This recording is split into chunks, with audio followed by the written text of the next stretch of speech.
Fala, meu aluno do nono. Gente, hoje a gente vai começar um novo capítulo, uma nova unidade, tá? Que é a unidade 4 do teu material, que diz respeito sobre o Teorema de Pitágoras e as relações métricas que a gente tira de dentro de um triângulo retângulo, tá? Lembrando que eu vou dar uma compactada porque o livro ele divide em partes. Ele coloca dois casos, primeiro, né, numa página lá que é dos 98 até a 101, aí depois ele vem e fala de outros dois casos nas páginas seguintes. Como é uma única coisa, eu não gosto de separar, então o que eu vou fazer? Eu vou passar para vocês as 4 relações, né? E aí quando eu for resolvendo os exercícios com vocês, deixando, eu vou dizendo quando é que a gente usa qual, tá? Porque na verdade esse assunto ele não é separado, entendeu? Por isso que eu vou fazer isso aqui, e aí eu vou estar deixando o material para você ter acesso, tudo bem? Então bora lá. Então olha só. Primeiramente, quando a gente pensar num triângulo retângulo e pensar em relação métricas, é interessante, gente, que nós saibamos muito bem os elementos, reconhecer os elementos, né, existentes nesse triângulo. Que elementos serão esses? Primeiramente, bora começar aqui com as nomenclaturas que está lá na tua página 98, tá? 99. Tirei de lá, tá certo? Então, os lados do triângulo retângulo eles vão receber um nome especial. Que nomes vão ser esses? Olha aqui para a figura que eu tirei do teu material. Esses dois lados menores aqui, ó, que formam o ângulo de 90 graus. Lembrando, todo triângulo retângulo é chamado assim justamente pela existência desse ângulo bem aqui de 90 graus, tá certo? Ele pode estar rotacionado, mas geralmente nas relações métricas eles gostam muito do triângulo nessa posição que você está vendo aí, tá? Então, olha só. Apareceu um triângulo com ângulo de 90 graus, rapidamente tem que saber reconhecer esses 3 elementos relacionados ao lado. Os lados que compõem, né, o ângulo reto vão ser chamados de catetos, enquanto que o lado maior, que é oposto ao ângulo reto, ele será chamado de hipotenusa. E a partir de agora, vocês vão ver que eu vou estar usando muito essa nomenclatura, porque uma vez que você começa a estudar essas relações métricas, esse nome ele vem acompanhando para a gente estudar as relações trigonométricas e algumas outras coisas que a gente vai estar vendo esse ano aí sobre triângulos, tá? Então, tudo bem até agora? Eu vou ter os catetos, que são os lados que formam o ângulo, e vou ter a hipotenusa, que é o maior dos lados. Na verdade é assim, basta você reconhecer qual é o maior dos lados, que é a hipotenusa, que os demais já são chamados de catetos, tá? É bem mais fácil de enxergar. Além disso, gente, presta atenção. Se você tiver um triângulo aqui, ó, ABC, e a gente pudesse traçar a altura relativa à hipotenusa, ou seja, uma altura que vai cortar o maior dos lados da hipotenusa, percebe que rapidamente quando eu passo essa reta aqui, ó, na perpendicular, formando um ângulo de 90 graus, formam-se 2 novos lados, né, para esse triângulo, ou projeções, que é como eles gostam de chamar, né, que é esse CH aqui, que a gente vai chamar ele de projeção, tá? Em relação ao cateto AC, a gente vai chamar de projeção inicialmente, tá bom? Deixa eu só arredar aqui um pouquinho aqui, depois eu desço. Então, olha só, chamaremos de projeção em relação a seu CH, e assim como formou essa outra projeção em relação à hipotenusa, que é o segmento BH. Já já a gente vai ver que eles terão uns nomes interessantes, que é para nos ajudar a compreender a fórmula, tá ok? Então, até agora eu tenho catetos, hipotenusa, projeções e a minha altura, tá certo? Que são os elementos que compõem o triângulo retângulo na sua íntegra, tá? Nesse sentido, gente, o que o livro ele vai nos propor? Tá? Deixa eu voltar aqui para o cantinho para não atrapalhar a tua visão, né? Então, olha só. O que o livro ele vai nos propor? Vai propor o seguinte: para facilitar o nosso estudo e compreender de onde que vem aquelas fórmulas que daqui a pouco eu vou te repassar, a gente vai utilizar as nomenclaturas seguintes. Ó. Vamos chamar de azinho para esse segmento maior do triângulo que é a nossa hipotenusa, tá? A minúscula. E chamaremos B e C os catetos, tá certo? A altura vamos chamar de H, enquanto que as projeções chamaremos de M e N. Professora, por quê? Como eu te falei, daqui a pouco, o estudo das relações, basicamente a gente compreender que vão existir 5 fórmulas que a gente consegue tirar dessa relação aqui. De onde, professora, elas surgem? Justamente, eu não vou demonstrar para você aqui hoje, Mas todas as fórmulas, elas saem da semelhança de triângulo, da comparação entre os lados correspondentes, tá? Tudo aquilo mais. Inclusive, eu gostaria que você desse uma lida no livro lá, que o livro ele faz isso aí pra gente.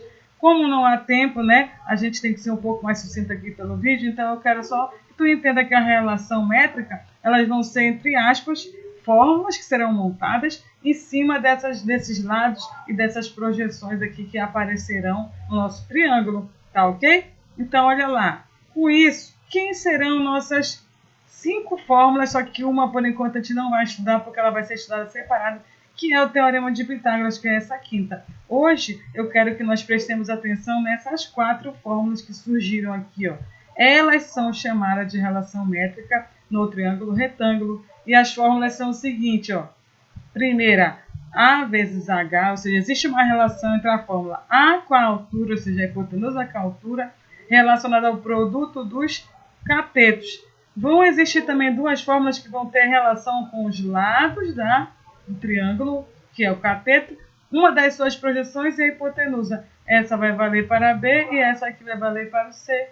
Enquanto que vai existir uma outra fórmula que vai relacionar a altura com as projeções. Tá? Professora, como que eu vou saber que fórmula utilizar em qual momento? Pois é, pensando nisso, por isso que eu estou lançando aqui os vídeos e estou resolvendo as questões, tá?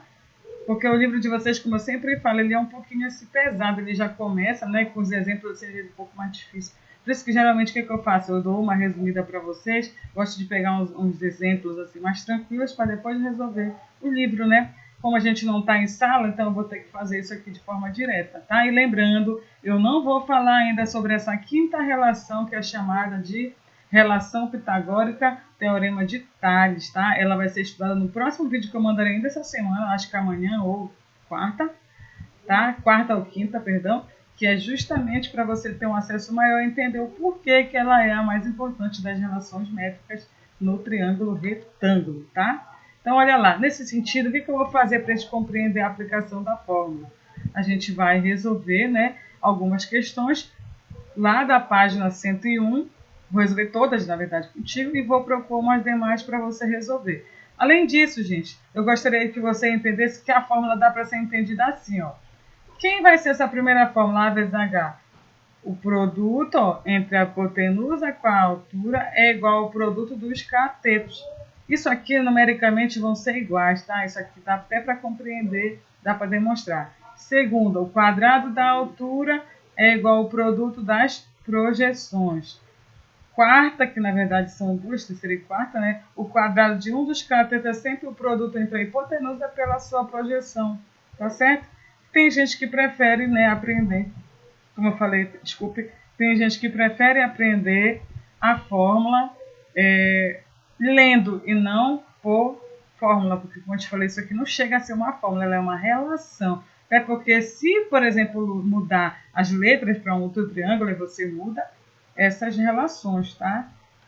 Então, nesse sentido, vamos lá resolver para tentar entender como é que é a aplicação direta dessa fórmula. Então, olha lá, atividade pensa e responde, página 101 do teu material, tá? Então, olha o que ele fala. Ele te dá esse triângulo ABC aqui, ó, que eu fiz um print para você estar olhando, é da questão, tudo da questão. E o que ele quer que nós achemos? Nesse primeiro exemplo, ele quer que a gente faça reconhecimento.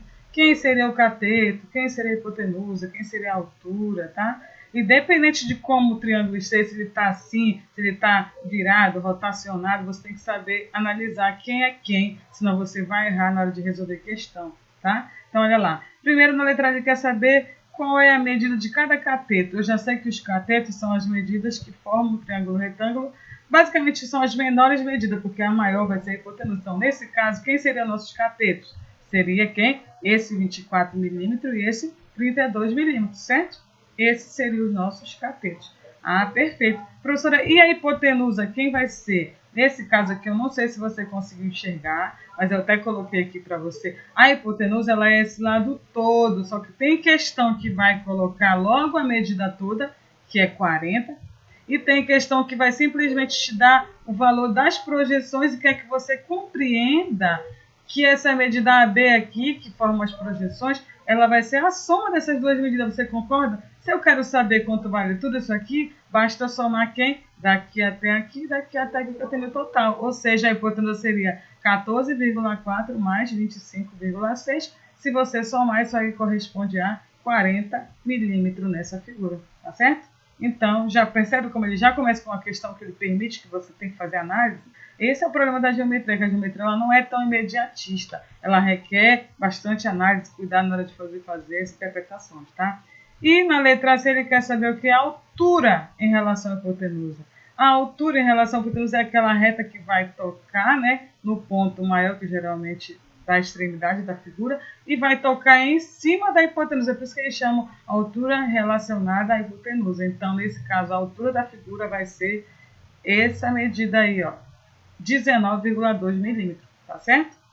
Letra D, ele quer saber qual é o cateto, qual a projeção do cateto maior sobre a hipotenusa, ou seja, tem duas projeções. Ele quer, primeiramente, na D a maior. A maior é essa aqui, 25,6, tá? Enquanto que a menor, em relação à hipotenusa das projeções, vai ser quem? 14,4. E nesse caso aqui, você já tem todas as medidas, só queria que você o quê?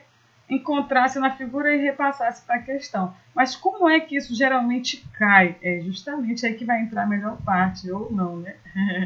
Por quê? Geralmente é assim, ó, ele vai te dar um triângulo e aí uma dessas medidas que você está vendo que foram dadas todas não vai vir.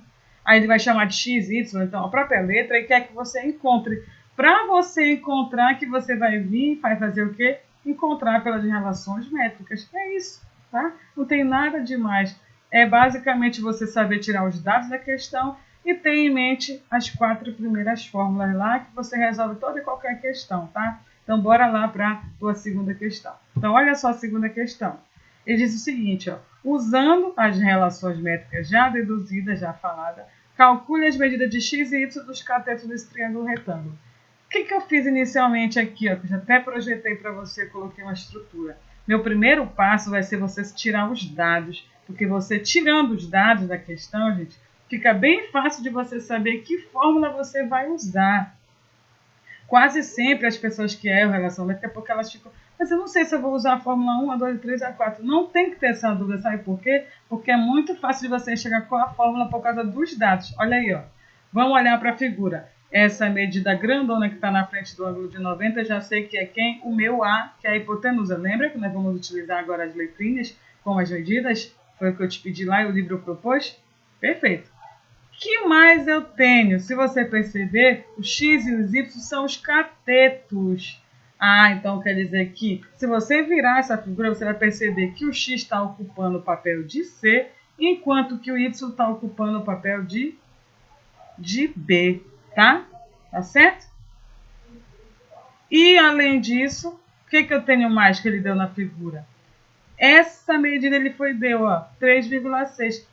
Como eu estou analisando esse triângulozinho, quem vai ser esse 3,6? Essa que é a melhor parte, vai ser a projeção N. E se você perceber, eu acabei de escrever um cálculo aqui para ti, que podia ter sido feito mais direto, ou se você quiser fazer conta. Professora, se eu tenho M, dá para achar um M? Com certeza, porque se todo segmento vale 10 e até aqui vale 3,6, então o que sobrar, a subtração vai ser quem? O M. Como que eu faria? 10 menos 3,6, que dá 6,4. Tá certo, gente? Então, com isso fica bem fácil. Qual é a fórmula, né, que faz com que eu ache o valor de x, sendo que o x ocupa o lugar de C? Aí você vai lá na fórmula, para perceber que tem uma fórmula que vai trabalhar com C, A e N ao mesmo tempo, que é a fórmula que está na posição 2 daquela lá, 1 ou 2, tanto faz na ordem, né? Mas rapidamente você percebe que a única fórmula que trabalha com essas 3 medidas ao mesmo tempo, ó, se você quiser até voltar aqui, ó, para a gente analisar, ó, a única fórmula que trabalha ao mesmo tempo com C, A e M é essa aqui. E a única fórmula que trabalha ao mesmo tempo com B, A e N é essa aqui. Então, por isso que não vou usar nem essa e muito menos essa nessa questão. Então, rapidamente, nós vamos estar utilizando somente essas duas aqui, ó, a relação do quadrado dos catetos e a projeção de uma hipotenusa pelo valor, né, desse cálculo aí, tá? No caso, a hipotenusa vezes a projeção. Então, nesse sentido, gente, voltando lá, o que eu vou fazer? O primeiro passo é escrevo a fórmula que tem como eu aplicar, é a única que dá, tá certo? E Agora, simplesmente, eu venho substituindo valores. Ó, o C, né, está ocupando o papel de quem? Do X. Você já poderia estar trocando aqui se fosse interessante para você. Eu vou trocar, tá? Então, olha só, gente. Trocando aí, ó. Ah, perfeito. No lugar do C, a variável que ele quer que você ache, que no caso aí seria o X, vai ficar o quê, ó? A 10N 3,6, tá? Fazendo primeiramente a multiplicação, ó, 10 vezes 3,6, se você fizer, isso vai dar 36. E aí, perfeito, a gente já sabe que toda vez que eu tenho uma equação, que entre aspas é do segundo grau, mas é falando de geometria e não de equação do segundo grau tão somente, eu acho somente a solução positiva para a raiz, ou seja, nesse caso aqui, eu simplesmente jogo na raiz quadrada positiva, que não precisa colocar o sinal. O valor que você achar positivo é o valor de x, ou seja, o inverso da potência joga na raiz. É isso que eu estou fazendo, tá? E aí, quando você achar a raiz de 36, você vai chegar o quê? Na medida 6. Ou seja, nesse triângulo bem aqui, ó, 6 é o valor do meu cateto para x. Ah, perfeito. Professor, e para achar o y, isso que eu te falo, qual é a outra fórmula que você teria que trabalhar? Com o B, C, né? B, o m que nós achamos como sendo 6,4 e o 10. Ou seja, nessa questão, eu antes do tempo já tirei o m, justamente porque eu sabia que na fórmula para achar o y, eu precisaria desse m. Então, agora, como eu já achei, só faço substituir.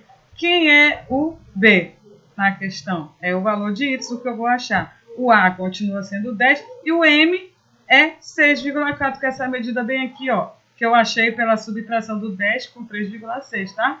Fazendo as devidas multiplicações, ó, 10 vezes 6,4 é 64.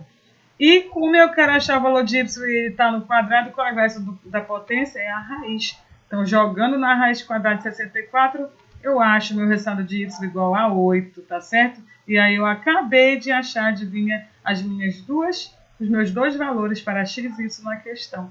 E é assim, toda e qualquer questão que vier relacionada a isso, você simplesmente tira os dados e vê que fórmula, né, vai ser interessante para você substituir lá para resolver, tudo bem? Então, continuando aí, bora lá para a nossa terceira questão, que ele fala o seguinte: a gente viu duas relações métricas, tá? Porque na primeira parte ele começa vendo só aquelas duas lá, que é a relação do quadrado dos catetos. E ele quer que nós façamos o que nessa questão? Questão interessante. A gente meio que cria duas relações para cada uma dessas aqui, ou seja, fórmulas em cima de novas variáveis. Olha aí, ó. Primeiro passo era você chegar, que fórmulas ele quer que nós trabalhemos aí? São essas duas, ó, a do B e a do C. Nesse sentido, gente, na letra A, como é que ficaria uma fórmula para o B e para o C? Lembrando que esse aqui é o B, esse é o C. Então, ficaria, ó, B quadrado aqui seria o Y, já substituindo. O A seria o X e o N seria quem? O M? U. Tá certo? Para achar uma fórmula para Z, ficaria Z quadrado no lugar de C, o A continua sendo X, e o N, nesse caso aí, seria quem? O nosso V, tá certo? Ou seja, a fórmula é isso aqui, ó, YXU. Outra fórmula, ZXV. Lembrando que elas são ao quadrado, por isso que tem esse quadrado aqui, tá certo? Então, essas foram as fórmulas que eu faria com essa propriedade aí. Enquanto que na letra B, ele está rotacionando, mas também dá para analisar. Para eu achar esse R aqui, ficaria como? Ó, P, que é a hipotenusa vezes o E, olha aí. E para achar o Q, que é esse cara bem aqui, seria quem? P vezes o F. Ou seja, o que você percebe com a trincheira? Quando ele trabalha com a hipotenusa, ele sempre trabalha com as relações de um triângulozinho aqui, ó, com a medida maior. Para achar Z, ele trabalha com a medida do triângulo maior e a hipotenusa, que é o lado maior. Tá certo, gente? E nesse sentido, a gente acabou de resolver as questões que foram propostas. Até porque a outra que está lá, ela é bem mais direta, assim, não precisa de tudo isso aqui. Tá? E a outra, ela é só uma pergunta pessoal para você, tá? Então, com isso, gente, eu quero que você vá lá agora, na outra página, que é a página 103, tenta resolver as questões que estão lá, que são questões diretas sobre isso, tá? Resolve, vê. Fica uma dica, tenta aplicar as relações e do lado fica com as fórmulas. Tira sempre os dados, que você vai ver que você rapidamente vai conseguir enxergar que fórmula é qual. Mas lembrando que eu vou estar mandando um vídeo com a resolução da segunda parte também desse material. Mas é interessante que você faça primeiro sozinho para ver se está havendo ou não aprendizagem. Tá ok, gente? Então é isso, galera. Muito obrigada pela atenção e até o nosso próximo vídeo. Tchau, tchau.